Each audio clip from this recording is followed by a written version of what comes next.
Alors, bonjour à tout le monde. Un excellent sabbat. Reportez-vous, s'il vous plaît, à Luc. Luc, le chapitre 16.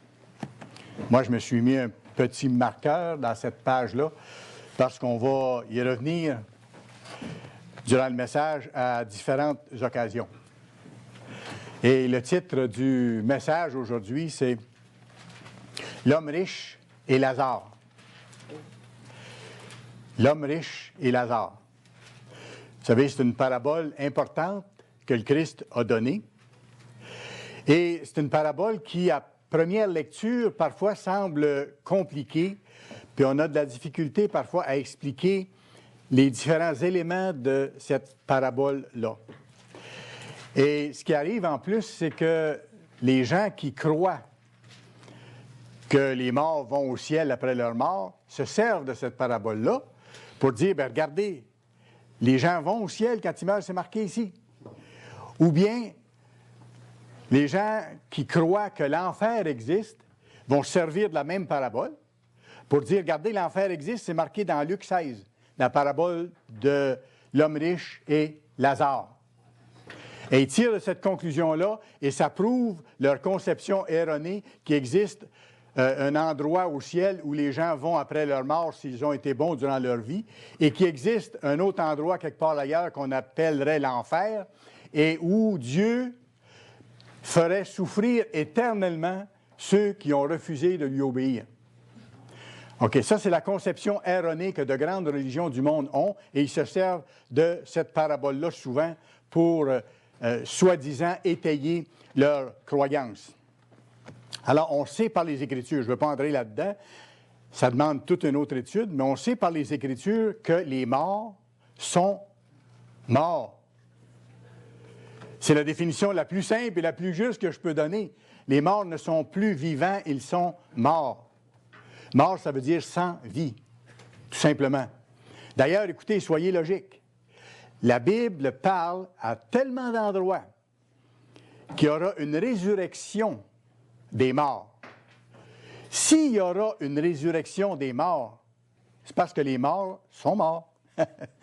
Ils ne sont pas vivants. Tout simplement. Vous savez, il ne faut pas chercher de midi à 14 heures, il faut voir ce que la Bible dit vraiment. Mais la parabole de l'homme riche et Lazare est étrange un peu dans sa façon de décrire les choses. Alors, on va se servir de la Bible aujourd'hui. Et on ne se basera pas sur des raisonnements humains. On va se baser sur ce que dit la Bible. Et on va clarifier les aspects de ce surprenant récit que l'on retrouve dans Luc 16. D'abord, on va lire la description de cette parabole. Luc 16, versets 19 à 31, parce qu'on va revenir régulièrement dedans. Verset 19, c'est le Christ qui parle. « Il y avait un homme riche qui était vêtu de pourpre et de fin lin, et qui chaque jour menait joyeuse et brillante vie. Un pauvre nommé Lazare était couché à sa porte, couvert d'ulcères et désireux de se rassasier des miettes qui tombaient de la table du riche. Et même les chiens venaient encore lécher ses ulcères. Le pauvre mourut, et il fut porté par les anges dans le sein d'Abraham. Le riche mourut aussi, et il fut enseveli.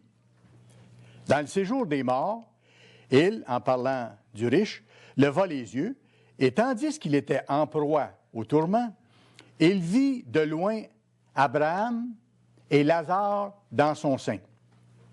Il s'écria, « Père Abraham, aie pitié de moi, et envoie Lazare, pour qu'il trempe le bout de son doigt dans l'eau et me rafraîchisse la langue, car je souffre cruellement dans cette flamme. » Abraham répondit, « Mon enfant, souviens-toi que tu as reçu tes biens pendant ta vie et que Lazare, lui, a eu les maux pendant la sienne. Maintenant, il est consolé et toi, tu souffres. D'ailleurs, il y a entre nous et vous, et je l'expliquerai plus tard, un grand abîme, afin que ceux qui voudraient passer d'ici vers vous ou de là vers nous ne puissent pas le faire. » Le riche dit, « Je te prie donc, Père Abraham, d'envoyer Lazare dans la maison de mon père, car j'ai 5 frères. c'est pour qu'il leur atteste ces choses afin qu'ils ne viennent pas aussi dans ce lieu de tourment.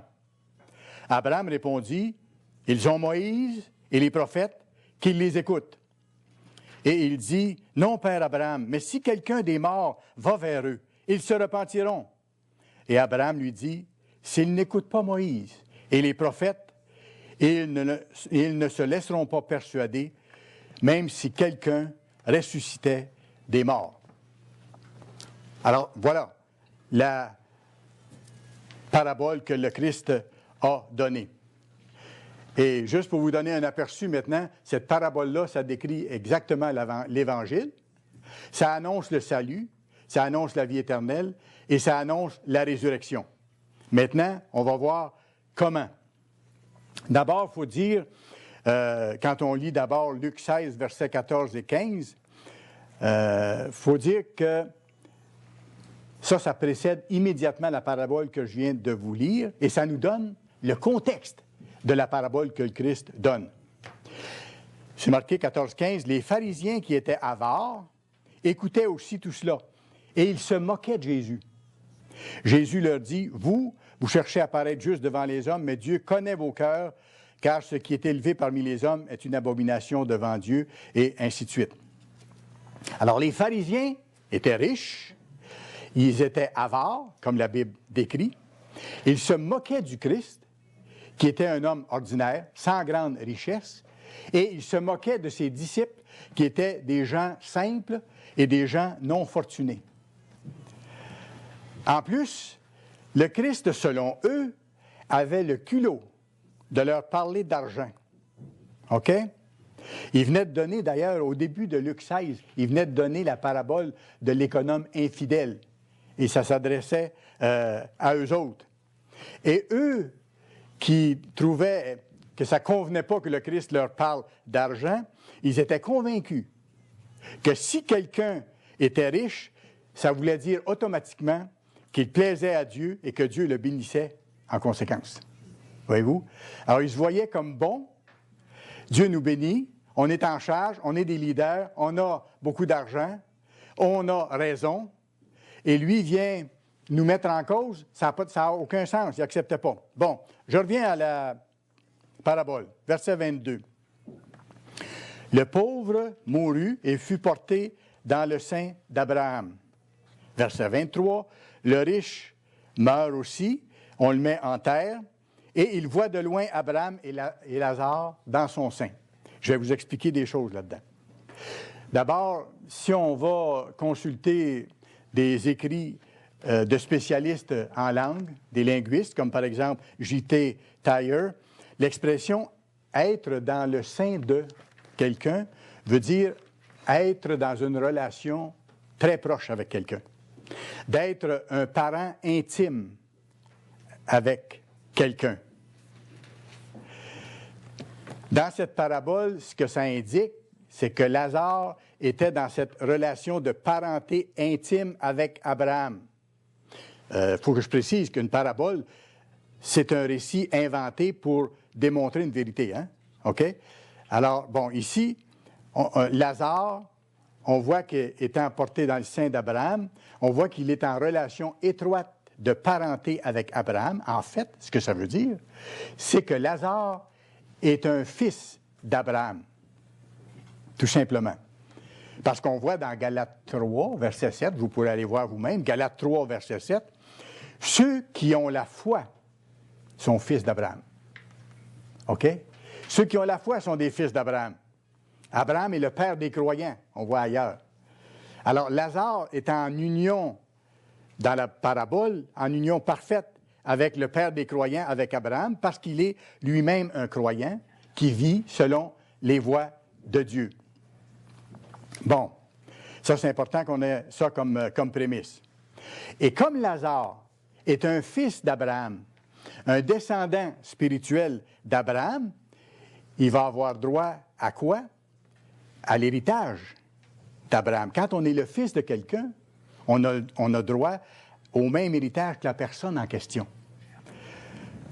Genèse 17, verset 8, il est écrit ceci, lorsque Dieu parle à Abraham, « Je te donnerai à toi et à tes descendants après toi le pays que tu habites comme étranger. Voyez-vous la promesse que Dieu avait faite à Abraham ici? Il dit, là, je t'envoie d'un pays que tu ne connais pas, un pays étranger pour toi. Tu vas vivre dans ce pays-là, je te le donne en héritage à toi et à tes descendants après toi, tout le pays de Canaan en possession perpétuelle. Vous irez voir dans Genèse, donc, 17, verset 8. Je m'excuse, je n'ai pas donné le bon verset tantôt, Genèse 17 et le verset 8. Ce que je veux attirer votre attention ici, ce sur quoi je veux attirer votre attention, c'est que la promesse, elle est double. C'est que Dieu dit à Abraham que dans le futur, à sa résurrection, parce qu'Abraham est mort, à sa résurrection, Abraham va recevoir en possession le pays de Canaan, où il avait été envoyé, dans lequel pays il était alors étranger, et non pas propriétaire du pays, il était étranger, comme la Bible nous dit. Il était étranger et voyageur. OK? Ça, c'est la première partie de la promesse.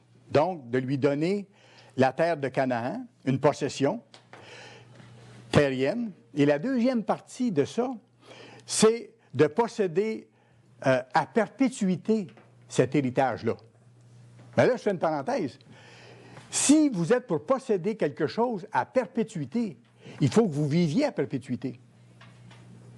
Sans ça, vous l'avez possédé le temps que vous avez vécu. Mais il dit à Abraham, tu vas l'avoir à perpétuité, toi et tes descendants. Donc, l'héritage était un territoire, plus possession de ce territoire-là, mais à perpétuité. Allez dans Hébreux, chapitre 11. Hébreux, chapitre 11. Hébreux, chapitre 11, et le verset 9. C'est par la foi qu'Abraham vint s'établir dans la terre promise, comme dans une terre étrangère, habitant sous des tentes, ainsi qu'Isaac et Jacob, les co-héritiers de la même promesse. OK? Verset 10. Car il attendait la cité de solides fondements, celle dont Dieu est l'architecte et le constructeur.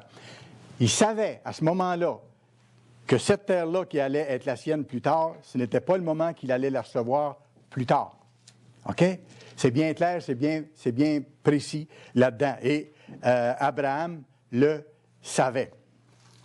Maintenant, on va plus loin. Le pauvre, dans la parabole, qui est identifié comme fils d'Abraham, va donc recevoir le même héritage qu'Abraham. Il va recevoir la terre en héritage, plus l'immortalité pour l'avoir à perpétuité. Ça fait partie du testament de ce qu'il va recevoir en héritage. À quel moment est-ce qu'il va le recevoir? Là, je pose la question autrement. Est-ce qu'un fils peut recevoir l'héritage de son père alors que son père ne l'a pas lui-même encore reçu? Pas possible, hein? OK. Alors, Lazare n'a pas pu, dans la parabole, avoir l'héritage tout de suite alors qu'Abraham ne l'avait pas reçu encore. Il va le recevoir, mais il ne peut pas le recevoir avant que son père ait reçu son héritage. Alors, Lazare ne peut pas le recevoir avant qu'Abraham ne l'ait d'abord reçu, et Abraham ne l'a pas encore reçu, comme on voit dans Hébreux 11 et le verset 13. C'est dans la foi qu'ils sont tous morts, sans avoir obtenu les choses promises. Mais ils les ont vus et salués de loin, reconnaissant qu'ils étaient étrangers et voyageurs sur la terre. Formidable. C'est la même chose que nous, un peu. Je fais une petite parenthèse, parce que nous, on voit avec les yeux de l'Esprit, puis l'Esprit que Dieu nous donne, on voit le monde à venir, on voit la libération du monde, le retour de Christ. On ne le voit pas encore autour de nous, parce que ce n'est pas encore le monde de Dieu, mais on sait que ça vient. On est comme eux autres, dans la même position, dans le fond. Dieu nous donne cette vision-là. Bon, à quel moment, maintenant je pose la question, est-ce qu'Abraham va recevoir son héritage? Vous êtes des étudiants de la Bible, vous savez que c'est au moment de la première résurrection. Quand le Christ va revenir, ceux qui sont morts en Jésus-Christ, qui lui ont appartenu au cours de l'histoire, vont être ramenés à la vie parce qu'ils étaient morts durant tout ce temps-là, vont être ramenés à la vie, et là vont recevoir la vie éternelle et leur récompense et leur héritage.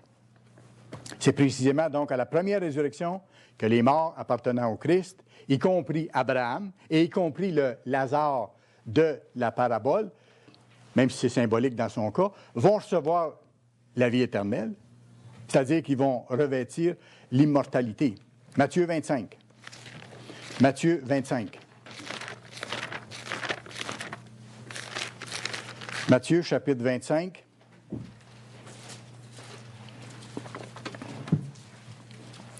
Et regardez le verset 31. « Lorsque le Fils de l'homme viendra dans sa gloire, avec tous ses anges, il s'assiera sur le trône de sa gloire. » Verset 31. Verset 34.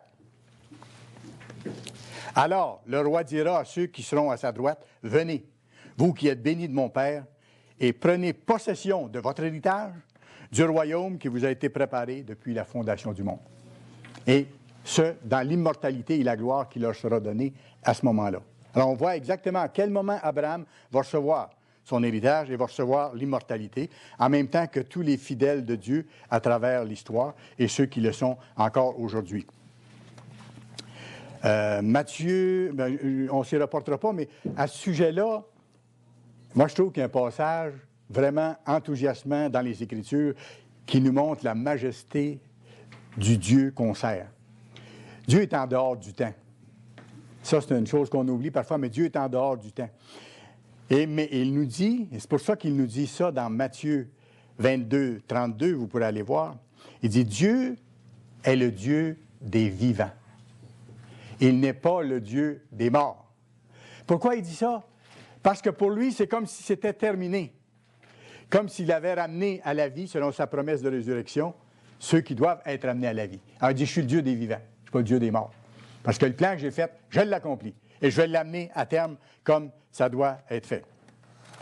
Alors, je reviens à ça. Abraham et Lazare sont morts, demeurent dans cet état jusqu'à la première résurrection, au moment où les serviteurs du Christ vont revenir à la vie. Ils ne sont pas montés au ciel.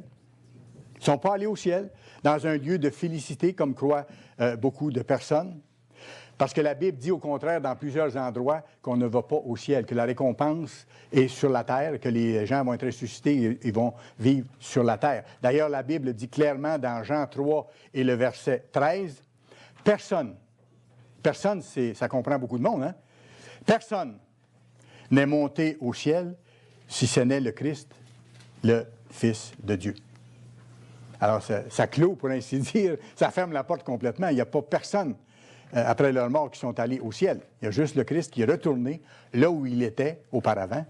Et il est là jusqu'au temps du rétablissement de toutes choses dont parle la Bible, jusqu'au moment de son retour et de l'établissement de son royaume sur la terre. Bon, alors ça fait un point d'établi. Revenons à la parabole maintenant. On lit dans Luc 16, verset 22, qu'après sa mort, et là on arrive à un point, un point délicat sur lequel plusieurs achoppent. On lit dans 16, 22 qu'après sa mort, Lazare est porté par les anges dans le sein d'Abraham. Première question là-dessus, à quel moment les anges vont faire ce travail? À quel moment les anges vont prendre Lazare et vont, pour ainsi dire, l'amener dans le sein d'Abraham? Il y a différents passages dans la Bible qui nous le montrent. Vous pourrez aller voir Matthieu 25, verset 31. Je ne me reporterai pas, Matthieu 25, verset 31, mais je vais aller à Matthieu 24. Matthieu 24, et ça décrit très clairement à quel moment les anges vont faire ce travail par rapport aux serviteurs fidèles de Dieu qui se seront endormis du sommeil de la mort d'ici le retour de Christ. Matthieu 24, verset 30 et 31. « Alors le signe du Fils de l'homme paraîtra dans le ciel. Toutes les tribus de la terre se lamenteront, et elles verront le Fils de l'homme venant sur les nuées du ciel avec puissance et une grande gloire. » Alors on voit que c'est sa deuxième venue. C'est quand le Christ va revenir, très bientôt. Qu'est-ce qui se passe à ce moment-là? Verset 31. « Il enverra ses anges avec la trompette retentissante, et ils rassembleront ses élus des 4 vents, d'une extrémité des cieux à l'autre. » À quel moment est-ce que les anges rassemblent les élus de Dieu et les amènent au Christ pour le rencontrer sur les nuées, là où il va descendre avant de descendre sur le mont des Oliviers à Jérusalem, comme c'est marqué dans Zacharie? C'est exactement le moment de la première résurrection. Et c'est à ce moment-là que les anges amènent, dans la parabole, Lazare dans le sein du Père des croyants, dans le sein d'Abraham. Au moment, donc, de la seconde venue du Christ, au moment de la résurrection, lorsque les élus vont prendre possession de la vie éternelle et de la terre promise. C'est ça, exactement à ce moment-là. Et c'est à cet instant béni que les élus vont être parfaitement unis à Dieu, leur Père, et au Christ, le plus vieux de la famille, leur Sauveur, notre grand roi à venir. Lui, le grand berger. Et ils seront unis à eux d'une relation intime parfaite avec le Père et avec le Fils. Père, je te prie pour qu'ils soient un, comme toi et moi, nous sommes un. Voilà la dimension de ces choses-là. C'est pourquoi l'Écriture dit, vous irez voir dans Jean 1, verset 18, Jean 1, verset 18, c'est écrit que le Christ est dans le sein du Père. Mettez tout ça ensemble.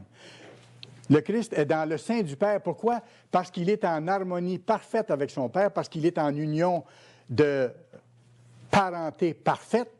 C'est son Père, il est le Fils, ils forment un, avec le même caractère, le même but, la même culture, la même façon de penser, la même façon d'agir. Le Christ est dans le sein du Père.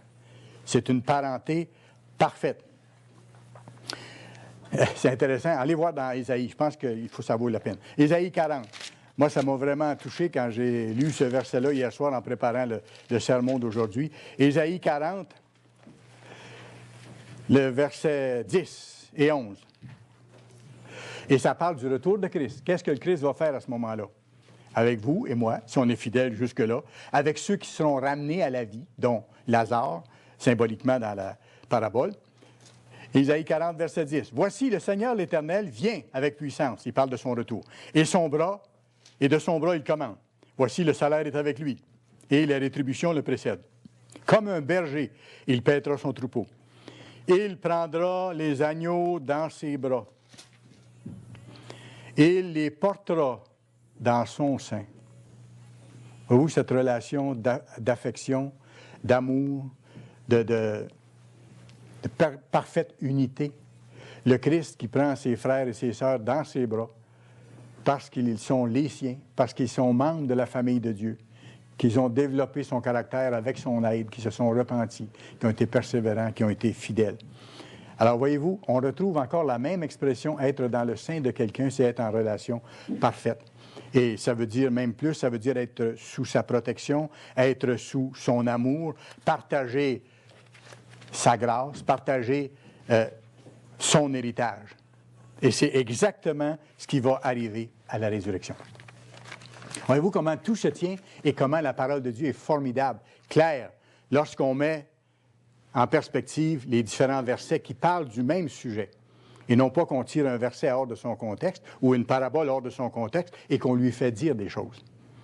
Ça, c'est important que vous compreniez cette parabole-là, que vous notiez des choses, que vous refassiez le travail après pour bien vous assurer de la comprendre, et être capable de répondre aussi aux questions que vous pourriez avoir éventuellement là-dessus. On doit être capable de comprendre ça. Maintenant, voyons le sort de l'homme riche. Luc 16. On retourne à Luc 16, verset 22. Luc 16, verset 22. La fin du verset. « Le riche mourut aussi, et il fut enseveli. » Le riche mourut aussi, et il fut enseveli. Verset 23. « Dans le séjour des morts, il leva les yeux. » Je ne vais pas plus loin. Verset 23 nous dit « Dans le séjour des morts. » Donc, le riche, à sa mort, est placé dans le séjour des morts, d'où il lève les yeux. Le mot, en grec, ici, vous pourrez faire une recherche plus poussée, mais je ne veux pas développer cet aspect-là, mais c'est Hadès, H-A-D-E-S. Le mot grec, c'est Hadès, qui signifie « séjour des morts », et ça signifie simplement le sépulcre, la tombe ou le lieu d'ensevelissement d'un corps, là où on place un corps quand la personne est morte. La tombe, le cercueil, le lieu d'ensevelissement. Alors, le riche, son corps est mis dans le lieu d'ensevelissement. Il n'est pas envoyé en enfer, là. Son corps est mis, parce qu'il est mort, il n'a plus de vie en lui, il est mis là, et il attend le temps de la résurrection. D'ailleurs, vous pourrez aller voir vous-même dans Acte 2, verset 31, l'apôtre Pierre, ici, lors de son premier grand sermon, de son premier grand discours public après la Pentecôte, décrit un peu ce qui est arrivé au Christ. Et en parlant du Christ, il dit « Il il était promis qu'il ne serait pas abandonné dans Hadès. Il était écrit que le Christ ne serait pas abandonné dans le séjour des morts ou dans le sépulcre. Le même mot qui est utilisé par le Christ dans la parabole de l'homme riche et Lazare pour dire là où l'homme riche a été mis une fois qu'il a été mort. Il a été mis dans Hadès, là où le Christ a été placé lorsqu'il est mort, dans le sépulcre, dans une tombe, dans un tombeau. Alors, le Christ a été placé là aussi. Et l'homme riche, donc, après son décès, a été placé dans Hadès, dans un sépulcre. Il a été enseveli dans une tombe, tout simplement, puis placé en terre. Maintenant, à quel moment est-ce qu'il lève les yeux? Dans la parabole, ce n'est pas tout expliqué. Mais il faut comprendre qu'il y a plus qu'une résurrection mentionnée dans la Bible et bien expliquée dans la Bible. Alors, il s'agit de voir à quel moment le mauvais riche a levé les yeux, c'est-à-dire qui est revenu à la vie et qui est sorti du tombeau où il avait été placé. Comme dans le cas du pauvre, la réponse n'est pas claire, il faut regarder ailleurs, il faut prendre d'autres versets bibliques. Daniel 12, versets 1 et 2. Daniel 12, où il est question de résurrection. Daniel 12, verset 1. En ce temps-là se lèvera Michaël, le grand chef, le défenseur des enfants de ton peuple. Et ce sera une époque de détresse. Il parle ici de la grande détresse qui est juste devant nous maintenant. Cette époque unique, telle qu'il n'y en a point eu de semblable depuis que les nations existent jusqu'à cette époque. En ce temps-là, ceux du peuple qui seront trouvés inscrits dans le livre seront sauvés. Alors certains, à ce moment-là, vont être sauvés. Verset 2. Plusieurs de ceux qui dorment dans la poussière. Alors, il parle ici, dans un premier temps, de ceux qui vont être encore vivants, parmi ceux qui appartiennent au Christ. Ils vont recevoir le salut, ils vont recevoir la vie éternelle à ce moment-là. Ils vont être transformés en un instant, comme dit 1 Corinthiens 15. OK? Maintenant, il dit, verset 2, plusieurs de ceux qui dorment dans la poussière à ce moment-là, au moment du retour de Christ, vont se réveiller. Et là, il fait une distinction après. Les uns pour la vie éternelle et les autres pour l'opprobre ou la honte éternelle. C'est le contraire de la vie éternelle. Les premiers sont ressuscités pour avoir la vie et l'immortalité, la vie éternelle, et les autres sont ressuscités pour avoir le contraire, pour mourir éternellement, pour ne plus vivre. OK? Sauf que ce n'est pas mentionné dans le verset ici, mais il y a beaucoup d'années entre les deux résurrections ici. Et c'est ce qu'il faut se rappeler lorsqu'on regarde ce verset-là. Donc, dans Daniel 1 et 2, ça nous parle de deux résurrections, celle des justes et celle des méchants incorrigibles qui ne veulent pas se repentir, qui refusent Dieu, qui rejettent Dieu volontairement en pleine connaissance de cause. Eux vont être amenés à la vie, mais pour être détruits finalement éternellement. Ils vont connaître donc des dénouements très différents et à des moments différents, comme j'ai expliqué aussi. On voit qu'au temps de la fin, les justes encore vivants vont être sauvés, c'est-à-dire qu'ils vont recevoir la vie éternelle, comme j'ai mentionné. Quant aux justes qui seront alors dans le séjour des morts ou dans un état de mort, ils vont être ressuscités. Qu'est-ce qui va arriver? Ils vont lever les yeux, comme c'est décrit dans la parabole. Ils vont lever les yeux pour recevoir leur récompense, la vie éternelle. Ça, c'est la première résurrection.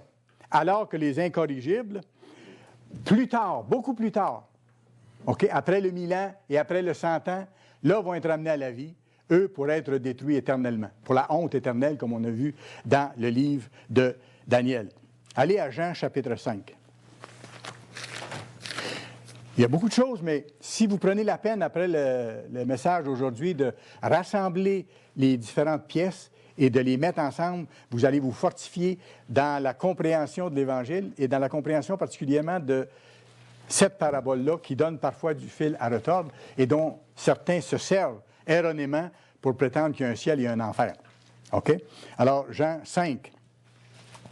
Alors, plus tard, la troisième résurrection, les incorrigibles, ceux qui refusent obstinément de se soumettre à Dieu, vont être anéantis dans les temps de feu. Jean 5, versets 28 et 29. Regardez ce que le Christ dit. « Ne vous étonnez pas de cela, car l'heure vient où tous ceux qui sont dans les sépulcres entendront sa voix et en sortiront. » Même chose qu'on vient de voir dans Daniel 12, pardon. Ceux qui auront fait le bien ressusciteront pour la vie éternelle, comme on a vu. Mais ceux qui auront fait le mal ressusciteront pour le jugement, c'est-à-dire pour la condamnation éternelle, qui est le châtiment de perdre sa vie pour l'éternité. Et là aussi, entre ces deux lignes-là, il y a 1100 années de différence. OK? Une fois qu'on sait ça, ça nous aide, avec cette grille-là, à bien comprendre beaucoup d'éléments dans la parole de Dieu. Alors, au verset 28, donc, le Christ dit que tous ceux qui sont dans les sépulcres, c'est-à-dire dans le séjour des morts, vont entendre sa voix. Ils vont sortir, ils vont revenir à la vie. Alors, Jésus parle encore ici de deux résurrections différentes qui vont connaître un dénouement différent. Ceux qui auront fait le bien, qui auront choisi la voie de Dieu, vont ressusciter pour recevoir la vie éternelle, alors que ceux qui vont avoir refusé de se soumettre à Dieu et de vivre selon ses voies, refusé de faire le bien volontairement, totalement, vont à ce moment-là revenir à la vie physique, en étant chair et sang, pour être détruits à jamais dans les temps de feu. Comme on voit dans Apocalypse 20 et le verset 15. Vous pourrez vous rapporter Apocalypse 20, verset 15. Ça parle de l'étang de feu où seront détruits les incorrigibles. Et à la toute fin, c'est même marqué que la mort va être anéantie. Pourquoi qu'au bout de l'histoire, Dieu dit que la mort va être anéantie? Mais oui, mais écoutez, après que les incorrigibles, les quelques incorrigibles qui auront refusé délibérément d'obéir à Dieu ou qui se seront détournés volontairement du vrai Dieu vont être éliminés, il ne restera plus d'êtres humains mortels. Parce que tous les autres auront été changés en êtres immortels. Ils auront reçu l'immortalité. Alors la mort, pour les humains, va être détruite. Elle n'existera plus, tout simplement. Vous pourrez aller voir dans Ésaïe 25, verset 8, il y a un verset qu'il mentionne très joliment de la façon dont Dieu parle concernant le fait qu'il va éliminer la mort. Apocalypse, chapitre 20. Apocalypse, chapitre 20. Ici, on va voir rapidement l'ordre dans lequel les résurrections vont se faire. C'est important qu'on le voit parce que ça s'inscrit exactement dans la description de la parabole. C'est important qu'on ait ça à l'esprit parce que c'est un des fondements qu'on a besoin d'avoir pour comprendre les prophéties. Apocalypse 20, versets 4 et 5. « Et je vis des trônes, et à ceux qui s'y assirent furent donnés le pouvoir de juger. Et je vis les âmes de ceux qui avaient été décapités à cause de leur témoignage, du témoignage de Jésus, et à cause de la parole de Dieu. Donc, ceux qui ont été fidèles à travers l'histoire, qui ont même donné leur vie, comme Étienne, le premier martyr qu'on voit dans les Écritures, et d'autres qui ont suivi par la suite. Et de ceux qui n'avaient pas adoré la bête, ni son image, et qui n'avaient pas reçu la marque sur leur front, ni sur leurs mains. Ils revinrent à la vie, et ils régnèrent avec le Christ pendant 1000 ans. » Alors, on voit ici donc dans l'ordre des résurrections que c'est la première résurrection qui a lieu au retour de Christ. Ceux qui lui appartiennent à ce moment-là, qui sont décédés, reviennent à la vie, sont changés en êtres immortels et travaillent sous le Christ. Ceux qui sont encore vivants, qui lui appartiennent au moment de son retour, sont transformés en un instant et rejoignent le Christ avec les autres dans les nuées pour redescendre ensuite sur le mont des Oliviers et établir le gouvernement de Dieu sur la terre. C'est la première résurrection.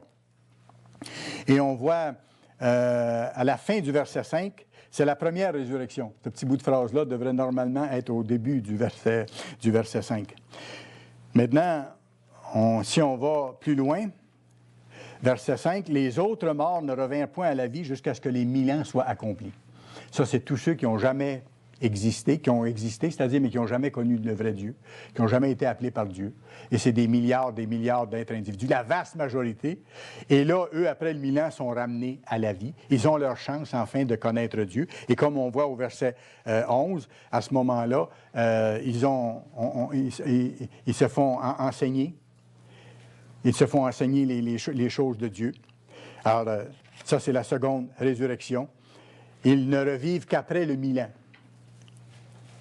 Comme on voit dans Apocalypse 20, versets 11 et 12.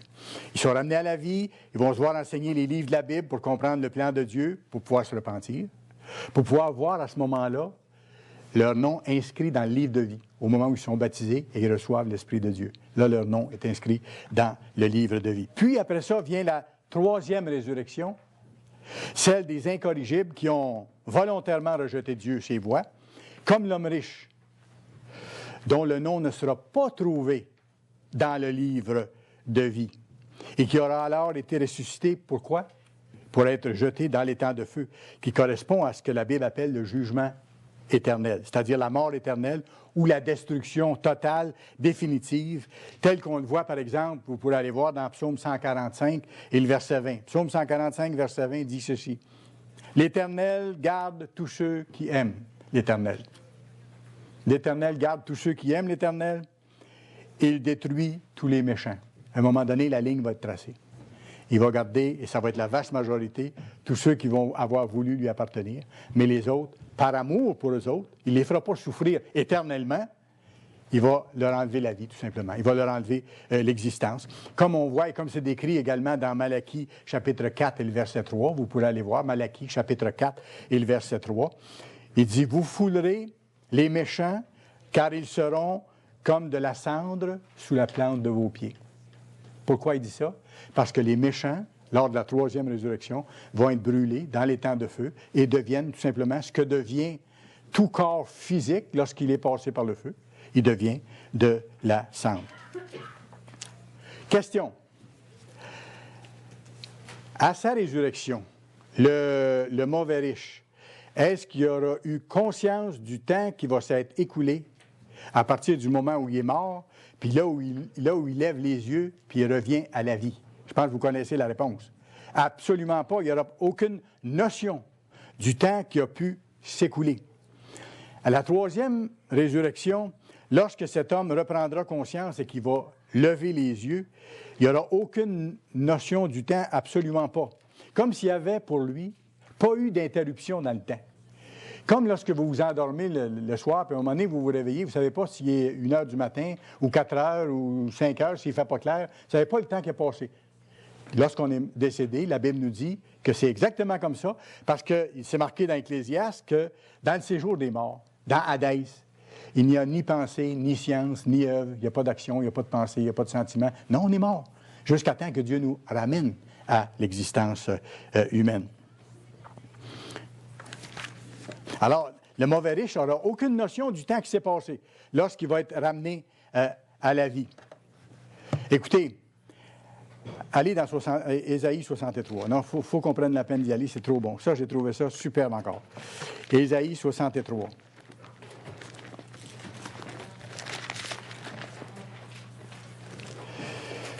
Ésaïe, chapitre 63. Le mauvais riche, lorsqu'il va être ramené à la vie, en se réveillant, il ne sait pas combien de temps il s'est passé. Je vous pose la question comme ceci. Quand Abraham va être ramené à la vie, est-ce qu'il va savoir plus combien de temps il s'est passé? Absolument pas. La même chose que l'autre, puis la même chose que pour tous les êtres humains. Et c'est formidable ici, le petit verset qu'il y a là, mais ça m'avait frappé. J'avais vu ça il y a quelques années, mais je l'ai rattaché à ce qu'on voit ici aujourd'hui. Ésaïe 63, ça parle des Israélites au temps de la fin, au temps où nous sommes. Et regardez ce que ça dit. Ésaïe 63 et le verset 16. « Tu es cependant notre Père. » C'est comme si les Israélites parlaient à Dieu. « Tu es cependant notre Père. » Verset 16. « Car Abraham ne nous connaît pas. »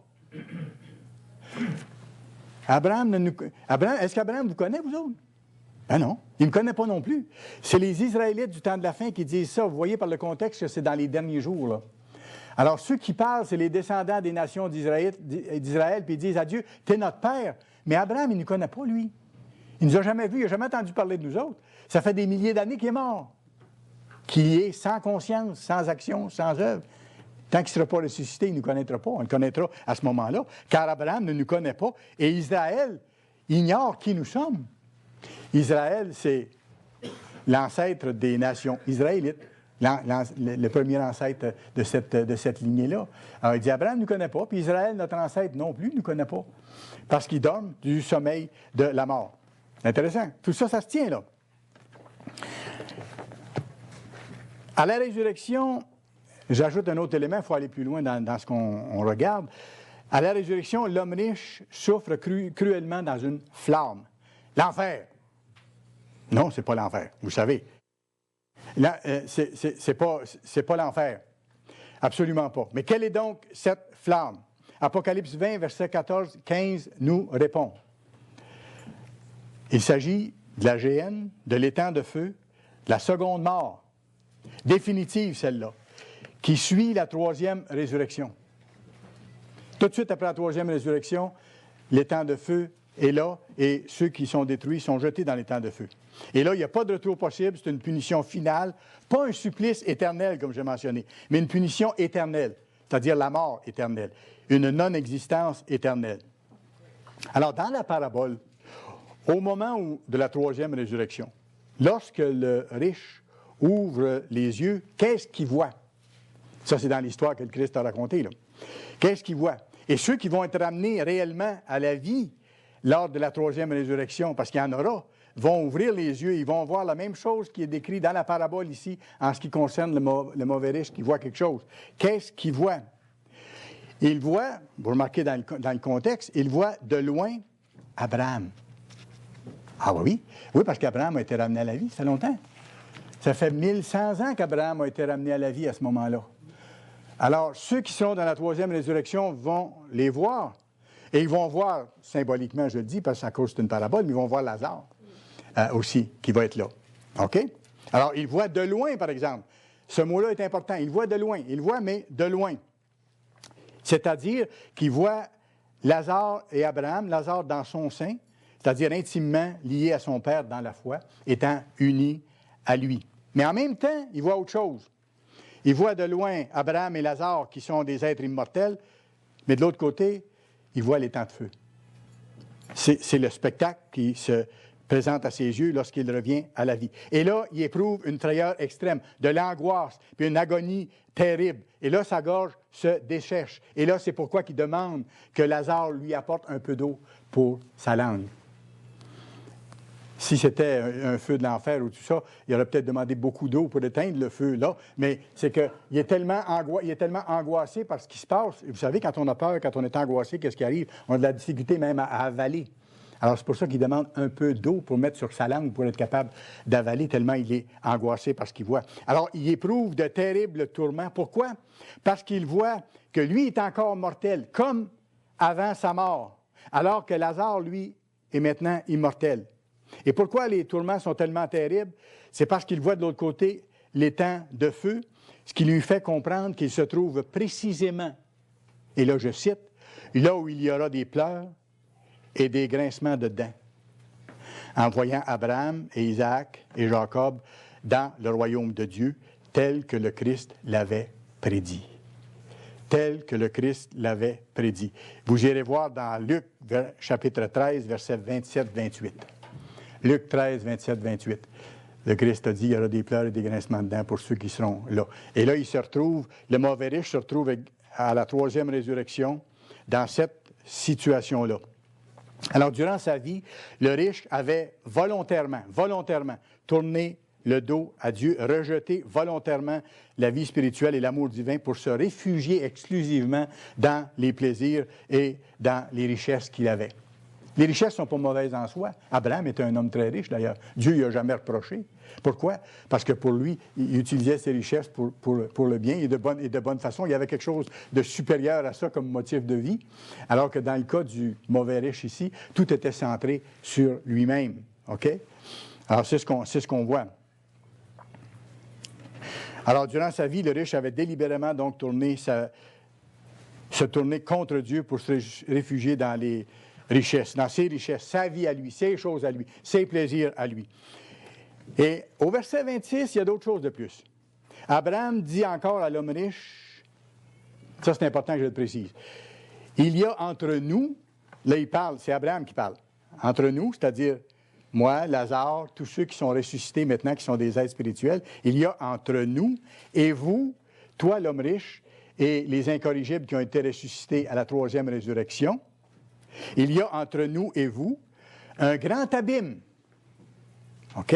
Il y a un grand abîme, afin que ceux qui voudraient passer d'ici à là ne peuvent pas le faire, et que ceux qui voudraient passer de votre place, vous qui êtes encore des êtres physiques, à la nôtre, nous qui sommes des êtres spirituels, qu'on ne peut pas le faire.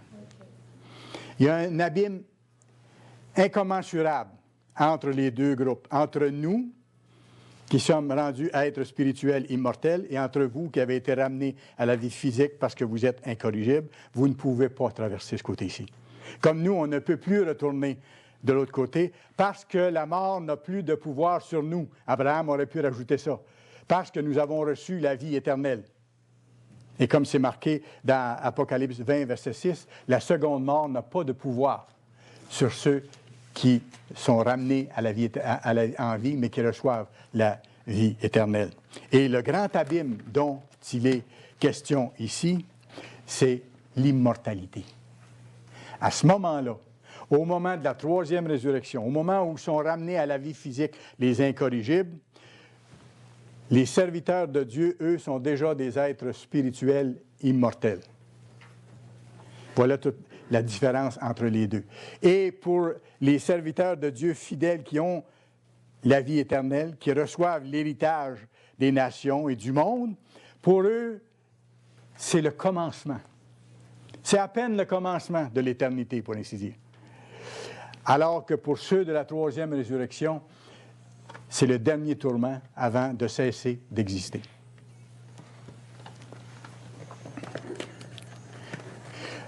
Dans le reste de la parabole, après ça, soit du verset 27 au verset 31, il se passe d'autres choses.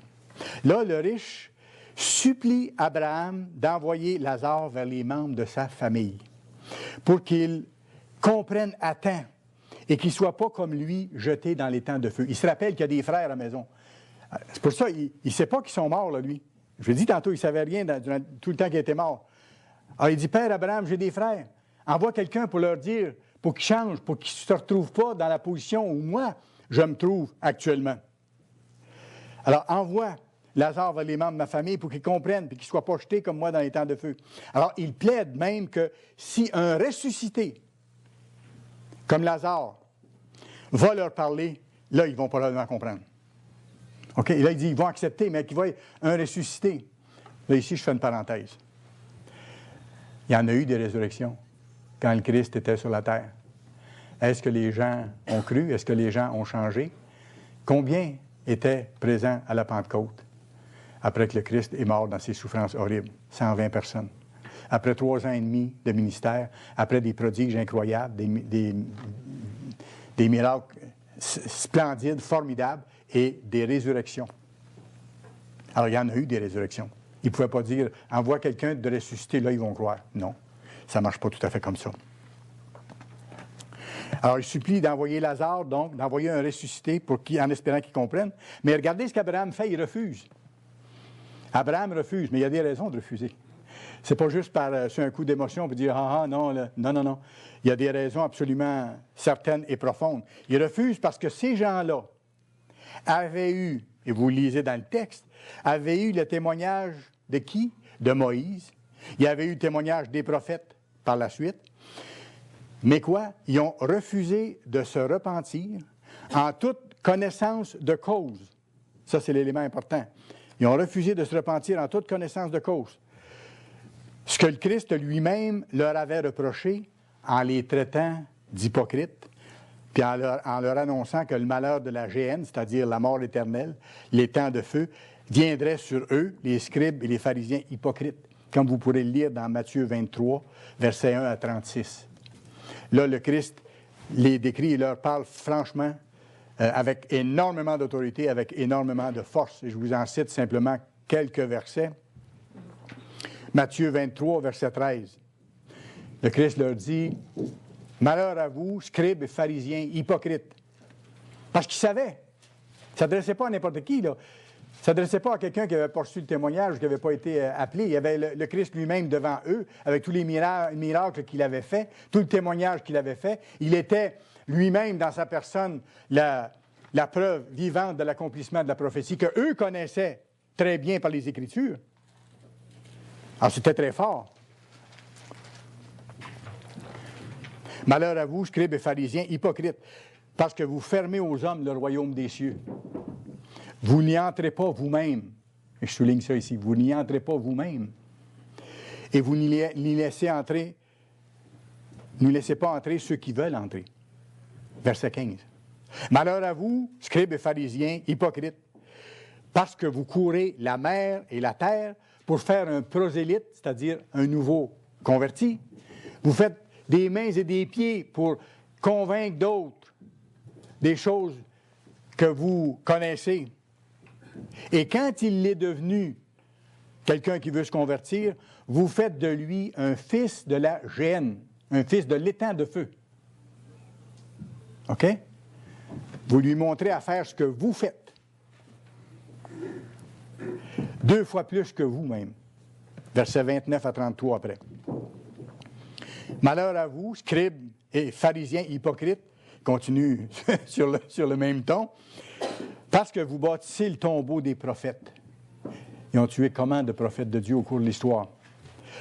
Et vous ornez les sépulcres des justes et vous dites, si nous avions vécu au temps de nos pères, nous ne nous serions pas joints à eux pour répandre le sang des prophètes. Et là, le Christ les prend au mot. Hein? Eux disaient ça. Si on avait été à la place de nos pères, on n'aurait pas tué les prophètes. Le Christ dit ceci, vous témoignez ainsi contre vous-même que vous êtes les fils de ceux qui ont tué les prophètes. Et vous êtes comme vos pères. C'est ça que ça sous-entend. Et même assez directement. Vous êtes les fils de ceux-là même que vous dites qui ont tué les prophètes. Et vous marchez dans les traces de vos pères. Comblez la mesure de vos pères. Allez-y, continuez. C'est ça qu'il leur dit. Continuez. Continuez, c'est ce que vous êtes en train de faire. Serpent, race de vipère. Comment échapperez-vous au châtiment de la géhenne? Rappelez-vous que quand le Christ a donné cette parabole de l'homme riche et de Lazare, il s'adressait directement aux pharisiens qui étaient venus l'entendre et qui se moquaient de lui, le Créateur de l'univers, qui avait fait tous ses prodiges devant eux, qui avait témoigné même de sa personne et de la puissance qui était la sienne. Alors, non seulement, alors, ils ont refusé de le reconnaître comme le Messie, puis ils savaient par les textes quand il allait venir, dans quelles circonstances, tous les signes qu'on peut voir par les prophéties. Alors, non seulement ils refusaient de le reconnaître comme le Messie promis dans les Écritures, qu'ils connaissaient parfaitement bien, mais après sa résurrection, ils ont été plus loin.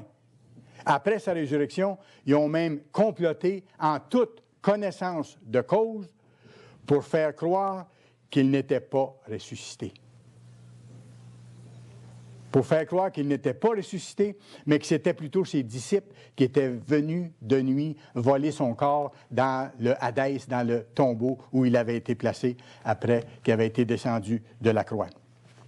Et c'est d'ailleurs à cause de ce mensonge-là, délibéré, de la part des chefs religieux de l'époque, que la plupart des Juifs, jusqu'à aujourd'hui, ne croient pas que le Messie est venu sur la terre une première fois dans la chair, tel qu'on le voit dans Matthieu. Je pense que ça vaut la peine qu'on aille voir ça. C'est à partir de ce mensonge-là qu'ils ont bâti de toutes pièces, en connaissance de cause, en sachant que c'était un mensonge. Malgré que ce que le Christ avait annoncé qu'il allait ressusciter au bout de 3 jours, qu'il l'a fait effectivement et que les preuves étaient là, eux ont abrié tout ça, ont bâti un mensonge, ont payé pour que ce mensonge-là continue et ça s'est continué jusqu'à aujourd'hui. La rumeur, le mensonge, alimenté par l'adversaire bien sûr, s'est continué jusqu'à aujourd'hui. Allez dans Matthieu 28. Matthieu 28. On va commencer à Matthieu 27, juste pour bien situer le contexte. Matthieu 27, commençons au verset 62. Le lendemain, qui était le jour après la préparation, les principaux sacrificateurs, ça c'est tout de suite après la mort du Christ, les principaux sacrificateurs et les pharisiens allèrent ensemble auprès de Pilate et dirent, « Seigneur, nous nous souvenons que cet imposteur, voilà comment il traite le Christ, a dit, quand il vivait encore, après 3 jours, je ressusciterai. » Le 3 jours n'était pas fini encore, là. Mais voici ce qui se prépare. Ils n'attendent pas même de voir de leurs yeux pour prendre une décision. La décision est déjà prise, que même si c'était vrai, on va le cacher. C'est ça que ça veut dire. Ordonne, alors ils disent au chef de l'État, ordonne donc que le sépulcre soit gardé jusqu'au 3e jour, afin que ses disciples ne viennent pas le dérober le corps, et dire au peuple, il est ressuscité des morts. Cette dernière imposture serait pire que la première. OK? Pilate leur dit, vous avez une garde, prenez-la, allez, gardez comme vous l'entendez. Et ils s'en allèrent et s'assurèrent du sépulcre au moyen de la garde après avoir scellé la pierre. Ils ont scellé l'entrée, une pierre énorme, ça a été scellé comme il faut, et ils ont mis des gardes devant pour être certains que rien n'allait bouger. Mais vous savez que le Christ a été ressuscité, il est sorti du sépulcre, les femmes sont allées pour voir. Après, on voit verset 2, 28, verset 2. « Et voici, il y eut un grand tremblement de terre, car un ange du Seigneur descendit du ciel, vint rouler la pierre et s'assit dessus. Son aspect était comme l'éclair, et son vêtement blanc comme la neige. Les gardes tremblèrent de peur et devinrent comme morts. Ils étaient figés, gelés sur place, plus capables de bouger. Parce qu'eux autres, là, ils avaient entendu les mêmes propos de tout le monde autour. Ils étaient dans l'action de ce qui se passait. Ils ont vu l'ange, ils ont vu la pierre être roulée, ils ont vu ces choses-là se passer. Et ils étaient figés de peur. Mais l'ange prit la parole, il dit aux femmes, « Pour vous, ne craignez pas, je sais que vous cherchez Jésus. » Et là, il leur explique. Et le verset ensuite... OK, le verset ensuite 11. « Pendant que les femmes étaient en chemin, quelques hommes de la garde, qui avaient monté la garde devant la pierre, là, entrèrent dans la ville et annoncèrent aux principaux sacrificateurs tout ce qui était arrivé. Ils en avaient été témoins, là. Ils leur ont dit exactement ce qui s'était passé. Ceux-ci, après s'être rassemblés avec les anciens et avoir tenu conseil, donnèrent aux soldats une forte somme d'argent. Tout s'achète avec de l'argent. En disant, dites, ces disciples sont venus pour le dérober pendant que nous dormions. OK, alors ils ont acheté le silence, ils ont donné une forte somme d'argent. Ils ont dit, répandez la nouvelle à l'effet que les disciples sont venus, vous autres, vous dormiez. Ils ont été capables de ôter la grosse pierre qu'on a mise, vous n'avez même pas eu connaissance. Ils ont pris le corps, ils ont sorti, vous ne l'avez pas vu. Puis ils ont dit après, si le gouverneur l'apprend, nous l'apaiserons et nous vous tirerons de peine. Les soldats prirent l'argent et suivirent les instructions qui leur furent données. Et ce bruit, ou ce mensonge, ou cette rumeur s'est répandu parmi les Juifs jusqu'à ce jour. Alors voilà pourquoi la plupart des Juifs ne croient pas que le Christ est venu une première fois sur la terre. Ça a resté dans les traditions orales et dans leur littérature. Alors je reviens à Abraham, qui refuse qu'un ressuscité aille vers ses frères, vers les frères de l'homme riche, parce qu'Abraham leur dit, ils ont eu Moïse, ils ont eu les prophètes, et on peut ajouter, ils ont eu même le Christ qui leur a parlé directement. Alors, il est facile de comprendre pourquoi Abraham refuse la dernière demande de l'homme riche pour qu'un témoignage supplémentaire, parce qu'il y en avait eu assez de témoignages, un témoignage supplémentaire soit donné devant les siens, parce que ceux-ci avaient déjà eu le témoignage de Moïse, le témoignage des prophètes et le témoignage du Christ en personne. Alors, voyez-vous maintenant le sens de cette parabole? C'est incroyable, c'est superbe, c'est une perle. Et là-dedans, il y a le cœur de l'Évangile. L'Évangile, c'est l'Évangile du salut, l'Évangile de la vie éternelle. Et ça comprend bien sûr les résurrections. Et il y en est question dans cette parabole-là, et on voit les différentes résurrections qui sont mentionnées. Alors, par cette parabole-là, le Christ annonce l'Évangile du royaume éternel. L'évangile de l'immortalité, de la vie éternelle qui va être accordée aux justes lors de la résurrection. Et il annonce également le sort qui va être réservé aux incorrigibles qui vont être jetés dans les temps de feu pour mourir et ne plus exister éternellement. Il nous montre aussi qu'à la troisième résurrection, les jeux sont définitivement faits pour tous et chacun. Il n'y a plus de changement possible. On ne peut pas passer d'un côté à l'autre comme il est mentionné dans la parabole. Il n'y a plus de retour possible en arrière pour changer quoi que ce soit. Ce qui avait à être fait a été fait par ceux qui ont voulu le faire avec l'aide de Dieu. On est rendu au bout de l'histoire à ce moment-là. Cette parabole-là enseigne aussi que c'est dans la chair, nous, là, les appelés maintenant, que c'est dans la chair qu'on doit se repentir et faire un choix définitif en faveur des lois et des voies divines. C'est dans la chair, nous, qu'on doit faire ce choix-là, et avec l'aide de Dieu, de persévérer à développer, de vivre selon ses voies, selon ses commandements, selon ses directives, quand Dieu nous appelle. et que notre décision en ce qui concerne ça et notre persévérance a une portée éternelle. Alors, cette parabole, c'est encore l'annonce de l'Évangile et ça nous montre encore une fois le grandiose plan de salut de notre grand Dieu.